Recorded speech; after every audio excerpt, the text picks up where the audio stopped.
I woke to an ear-piercing roar and the unmistakable sound of water gushing uncontrollably, a chaos that shattered the stillness of the early dawn. Standing on the porch of Red Rock Ranch, I stared in disbelief as torrents of water surged through what used to be a well-ordered irrigation line. At first, I thought nature had gone awry.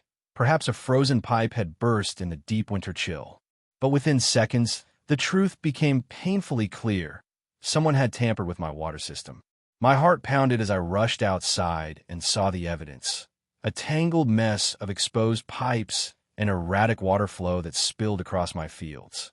Then, as if fate were playing an ironic twist, I received an urgent notification from the local police department. My phone buzzed with an emergency alert.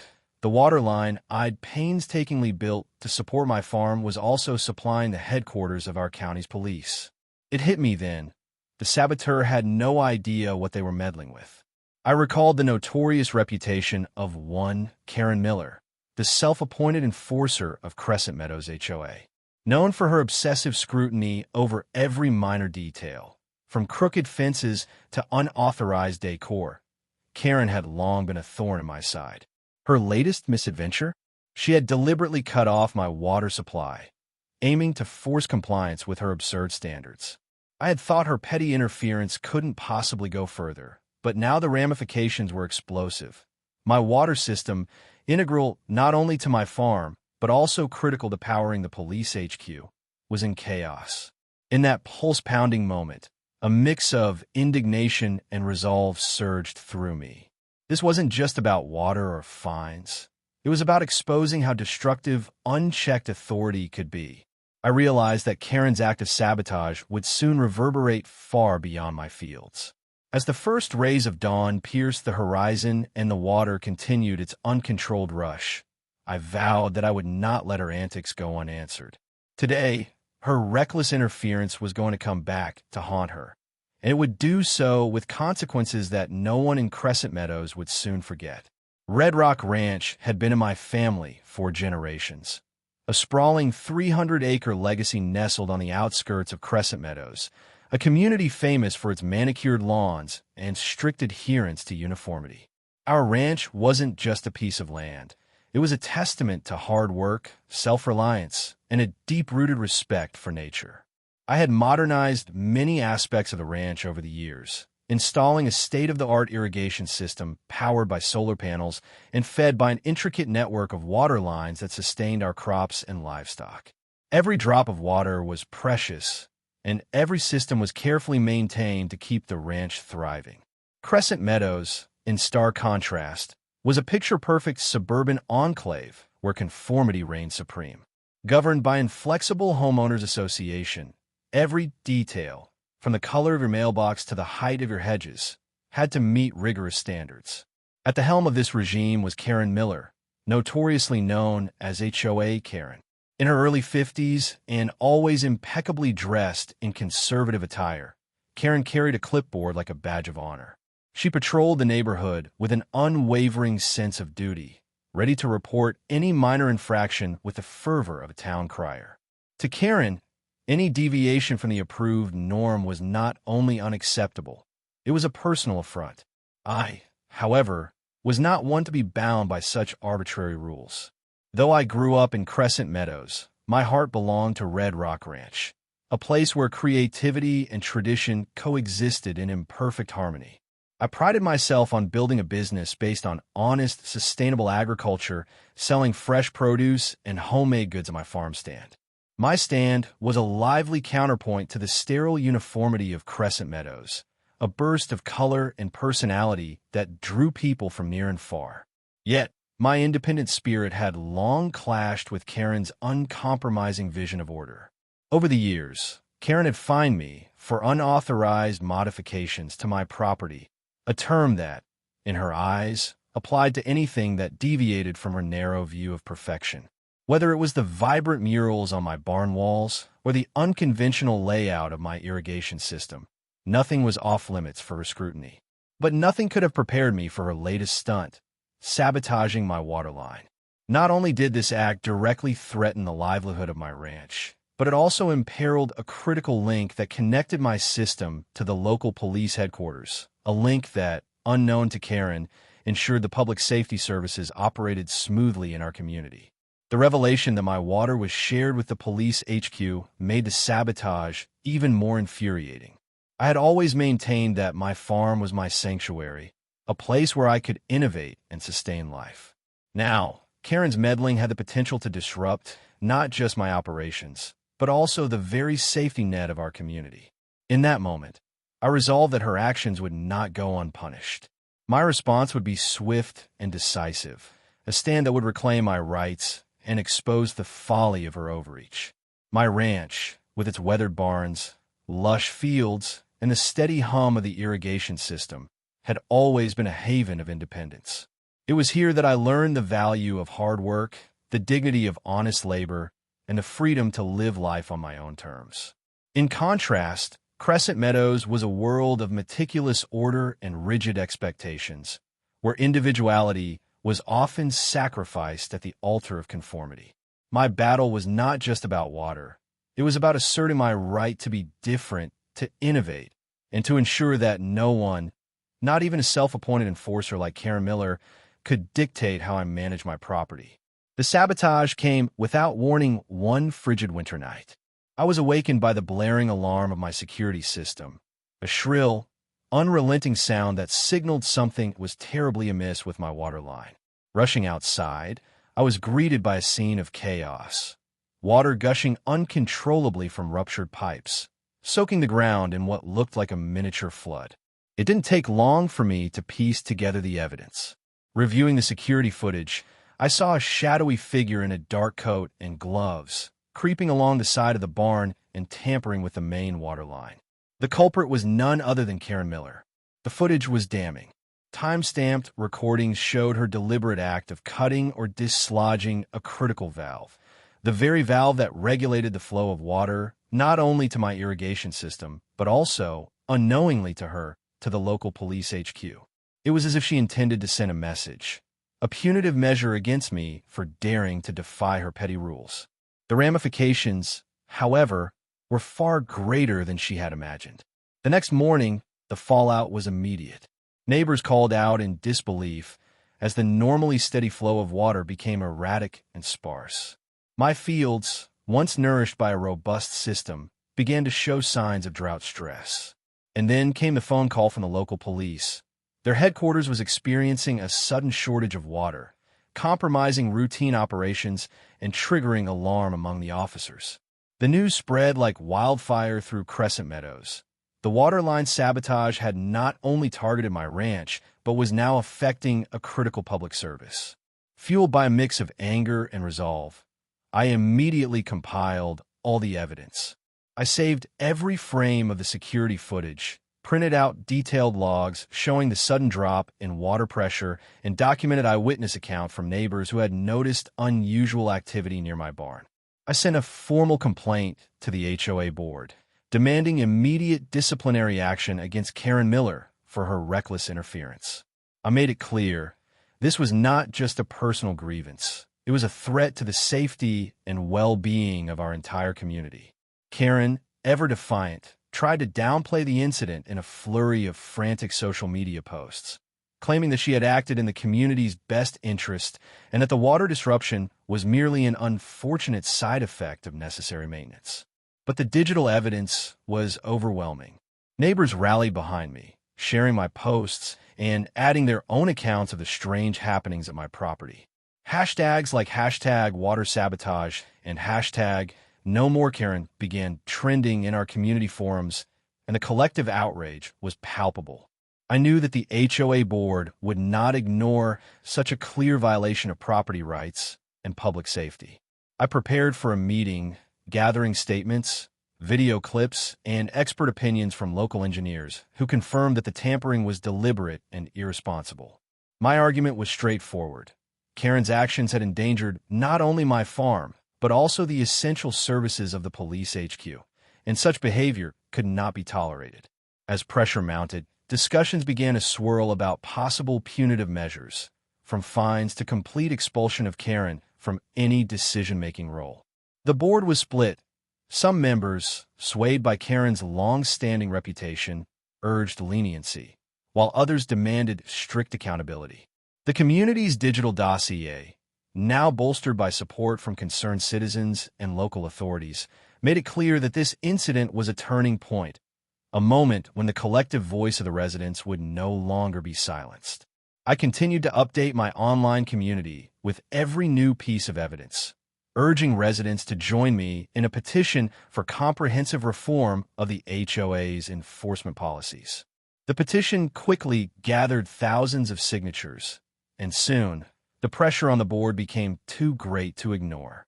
It was evident that Karen's attempt to impose her petty control had backfired spectacularly, and now, the entire community was demanding that the board restore order and protect our rights. The waterline sabotage, initially a personal affront, had evolved into a battle for the very principles of property rights and community safety.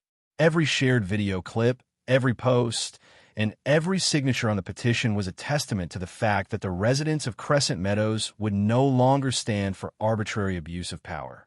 The stage was set for a dramatic showdown, a public hearing that would decide the fate of Karen Miller and redefine the standards by which our community would be governed. In the days that followed the incident, the digital uproar only intensified. Social media platforms exploded with content exposing the sabotage, with posts and videos detailing the exact moment Karen tampered with my waterline. Hashtags like #WaterSabotage, #KarenExposed, and #CommunitySafety dominated local online discussions, and the digital evidence spread across every platform.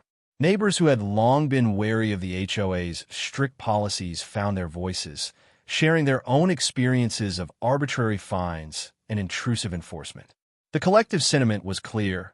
Our community would not stand for someone endangering both private property and public safety for personal gain. Local news outlets were quick to pick up the story. Reporters arrived at Red Rock Ranch, interviewing me and gathering footage of the damaged water line and the ensuing disruption at the police HQ. This isn't just a case of vandalism, one anchor stated during a live segment. It's a glaring example of how one individual's abuse of power can have far-reaching consequences. The narrative shifted from a simple act of sabotage to a broader indictment of the overreaching practices enforced by the HOA and of Karen Miller in particular. Within the HOA board, the atmosphere grew increasingly strained. Emergency meetings were convened, and leaked minutes revealed a deep division among the board members. Some defended Karen's actions as necessary to maintain order, arguing that strict enforcement was essential for preserving property values. Others, however, were outraged by the fact that her actions had compromised not only my farm, but also a vital public service. When our water supply is tampered with, it affects us all, one board member was overheard saying. The internal conflict was palpable, and the mounting public pressure left little choice but for the board to promise a thorough investigation and potential disciplinary action against Karen. I continued to bolster my digital dossier, posting updates and behind-the-scenes footage on community forums and social media. Every video clip of the tampering, every screenshot of the water meter logs, and every testimonial from a concerned neighbor added to the narrative that Karen's actions were not isolated incidents of overzealous rule enforcement, but a systemic abuse of power. Digital petitions demanding accountability and reform quickly amassed thousands of signatures, and local influencers began weighing in, urging the community to demand that the HOA board take immediate action.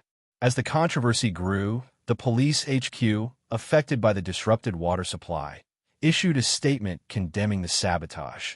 Our operations rely on a steady, reliable water supply, the statement read.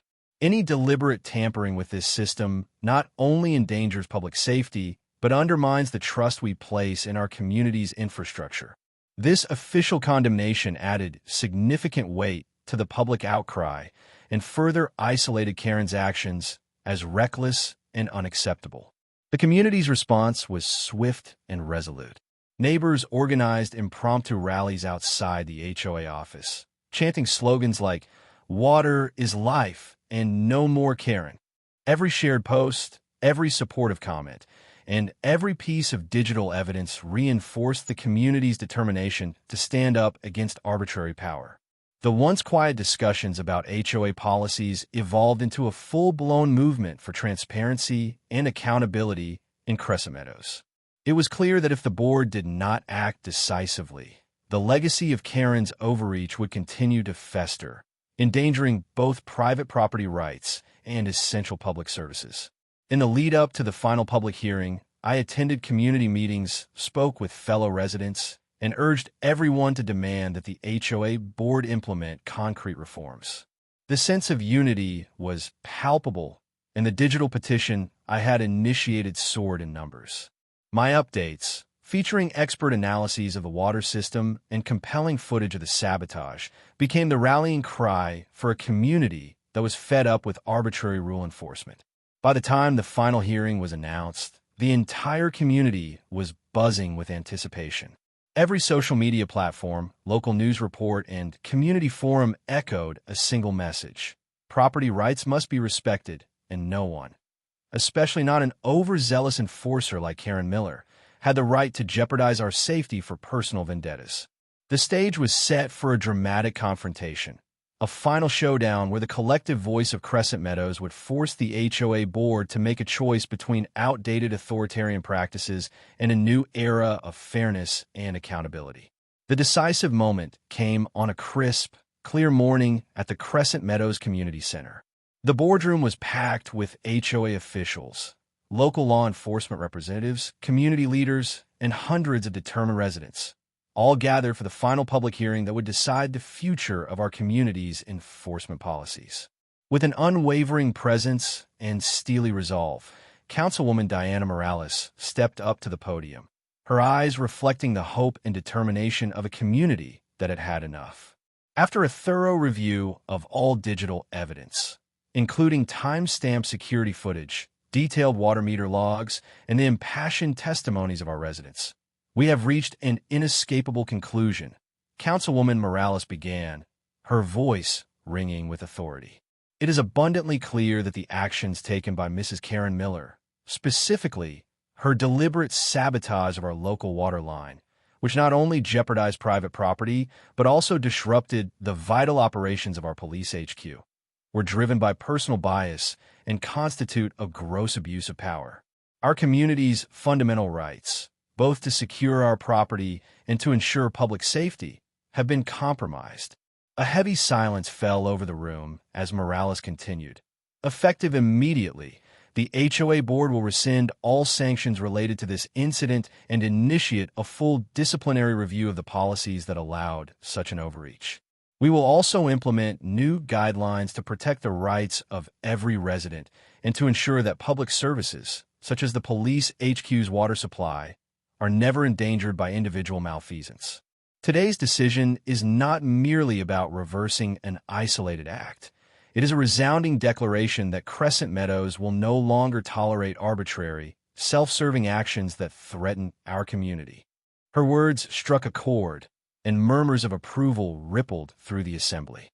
At that moment, a well-respected community advocate, renowned for his unwavering commitment to individual rights, rose to speak.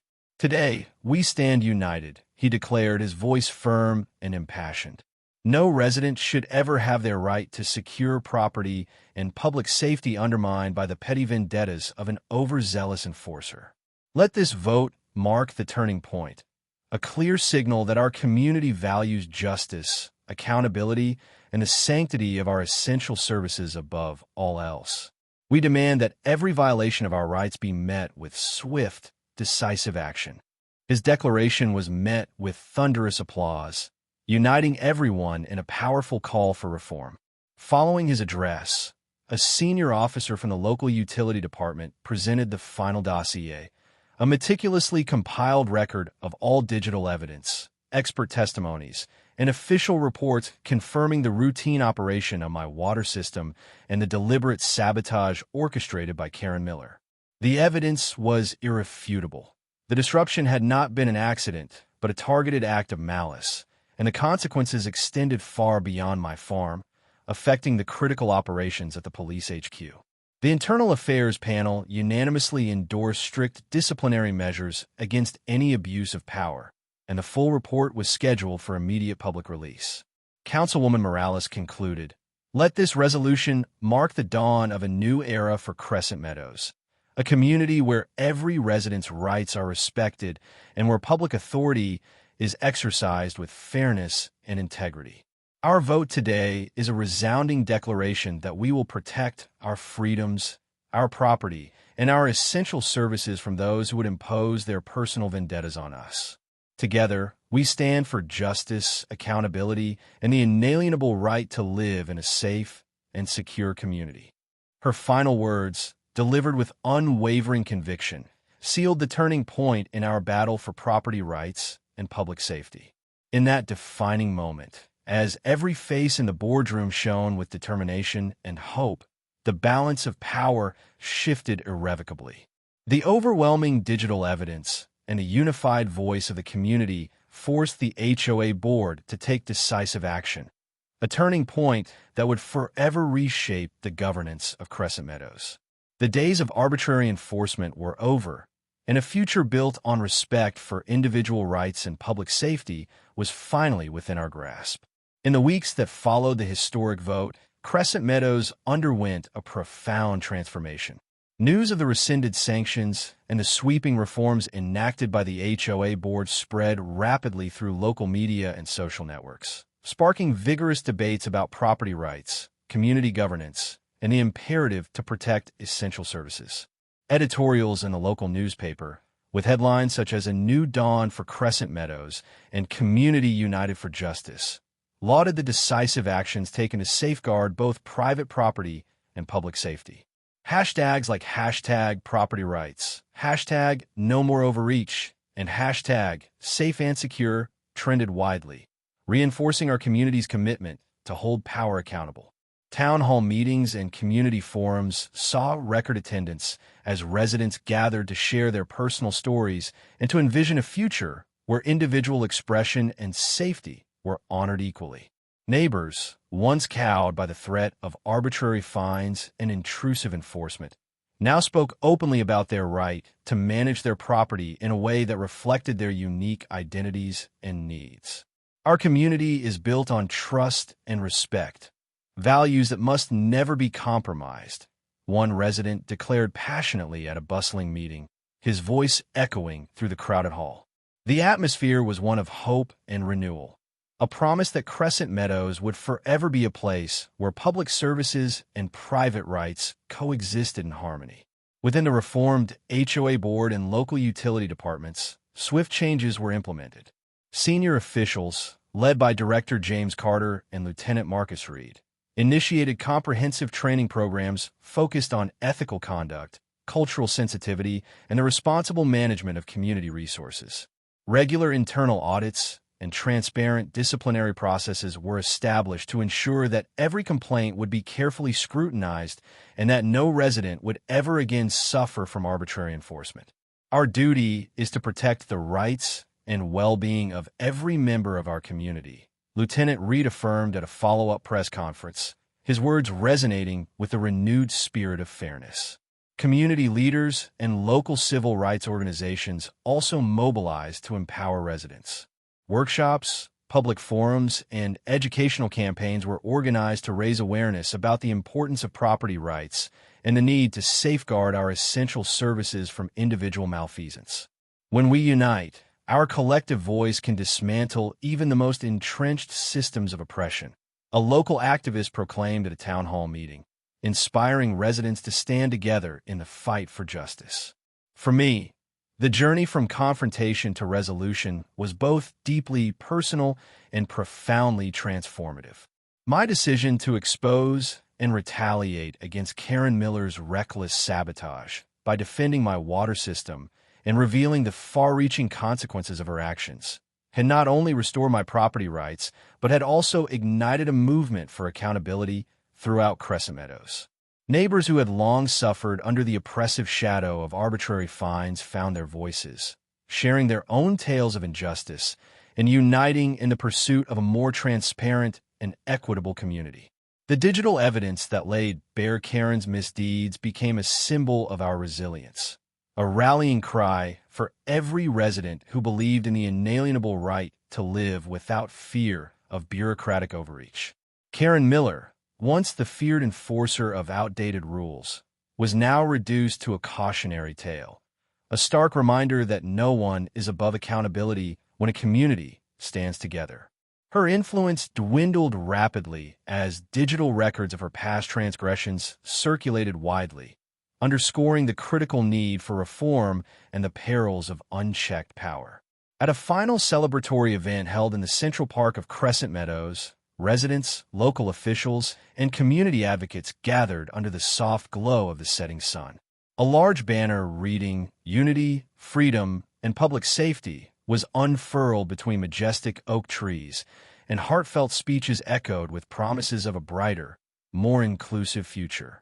Today, we celebrate our victory over arbitrary interference, a victory for every homeowner and every citizen who values the integrity of our public services, Councilwoman Morales proclaimed, her voice ringing with determination. The standing ovation that followed was a powerful affirmation of our shared commitment to protect our community's freedoms. As each new day dawned over Crescent Meadows, the legacy of that fateful confrontation endured as a beacon of transformative change. The story of how HOA Karen Miller's sabotage of my ranch's water line, unwittingly endangering the police HQ, was met with decisive action, and unwavering resolve became a rallying cry for every resident who believed in the sanctity of property rights and public safety. Every sunrise now carried with it the promise that in Crescent Meadows, truth, justice, and individual freedom would forever prevail. In the end, what began as a personal battle evolved into a watershed moment for our entire community. We emerged more united, more vigilant, and more determined to safeguard our rights against any form of bureaucratic overreach.